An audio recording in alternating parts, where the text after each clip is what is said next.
Assalamualaikum warahmatullahi wabarakatuh. Anda bersama saya Ustaz Hamizul bin Abdul Hamid dalam segmen Zakat dan Anda, dan pada kali ini kita akan membicarakan satu tajuk yang begitu menarik yang kita namakan di antara dua kaya. Kaya yang dimasukkan di sini ialah kaya harta, kaya jiwa. Bekerja di Lembaga Zakat Selangor selalu dihadapkan dengan persoalan kutipan zakat saban tahun terus meningkat. Tahun 2010 misalnya, Lembaga Zakat Selangor mengutip sebanyak 337 juta ringgit Malaysia. Tetapi yang peliknya, kenapa tidak habis-habis orang-orang miskin ini? Kenapa saban tahun masih ada? Contohnya pada tahun 2011 ini, jumlah keluarga miskin di Selangor melebihi 21,000 keluarga. Tuan-tuan dan puan-puan yang dirahmati Allah sekalian, mari kita lihat pada satu hadis Nabi yang diriwayatkan oleh Abu Hurairah. Nabi menyatakan begini, laisal ghina an kasratil ard, innamal ghina ghinan nafs. Rawahu muttafaqun alaih. Maknanya hadis ini hadis sahih yang diriwayatkan oleh Bukhari dan Muslim. Nabi menyatakan tidak dinamakan kekayaan itu ialah kekayaan harta semata-mata, tetapi kaya yang sebenar ialah kaya jiwa. Di dalam ini, tuan-tuan rahimakumullah, kekayaan jiwa inilah yang sebenarnya meletakkan status umat Islam itu di mana. Teringat saya bila orang bertanya, kenapakah ketika pemerintahan Sayyidina Umar bin Abdul Aziz tidak ada lagi orang miskin ataupun orang yang mahu menerima zakat?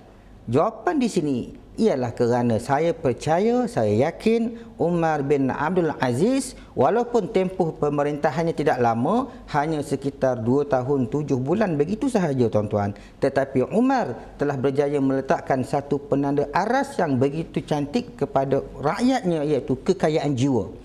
Dikhabarkan dalam sejarah ketika mana Umar menjadi khalifah, antara perkara yang beliau lakukan ialah pertamanya memastikan ke semua masjid yang ada di dalam negara dan jajahan takluknya hendaklah kembali dihidupkan dengan budaya ilmu. Maknanya untuk menghidupkan jiwa umat Islam supaya tidak lagi meminta-minta, supaya merasa cukup qanaah dengan apa yang ada. Imam Al-Ghazali menyatakan qanaah itu ialah rasa cukup.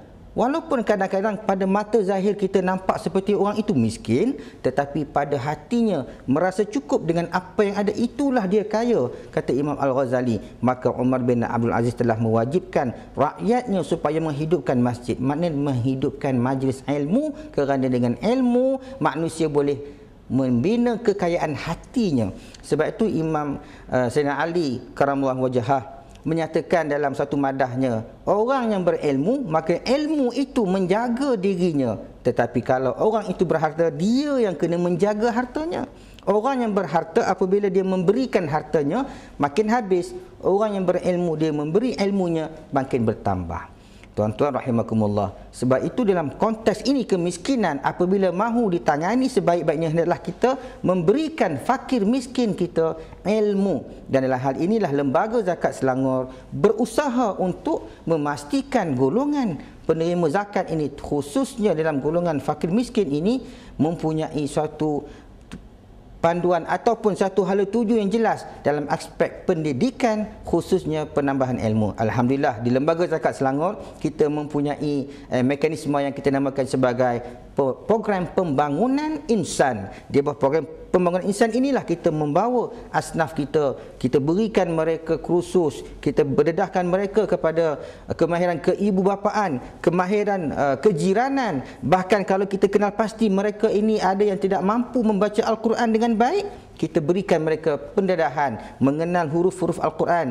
Dan kita kenal pasti dalam kalangan anak-anak asnaf ini, kalau mereka itu tidak mampu membaca Rumi dengan baik, kita berikan mereka kursus supaya tujuan tidak lain tidak bukan, tuan-tuan dan puan-puan sekalian, mereka boleh mendapatkan kunci untuk membina kekayaan dalam diri mereka, iaitu ilmu. sesuai dengan perintah Allah kepada Nabi Muhammad sallallahu alaihi wasallam, iqra, bacalah. Bagaimana nak baca kalau huruf pun tak kenal, tuan-tuan? Sebab itu tuan-tuan rahimakumullah, inilah tugas kita di Lembaga Zakat Selangor, bukan sekadar kita memberikan zakat kepada penerima zakat untuk menyelesaikan masalah mereka pada hari ini, tetapi kita menjangkaui masa harapan, memberikan mereka kail supaya dengan kail itu mereka bisa mengail ikan dan dengan itu mereka membina kehidupan yang lebih baik pada masa harapan.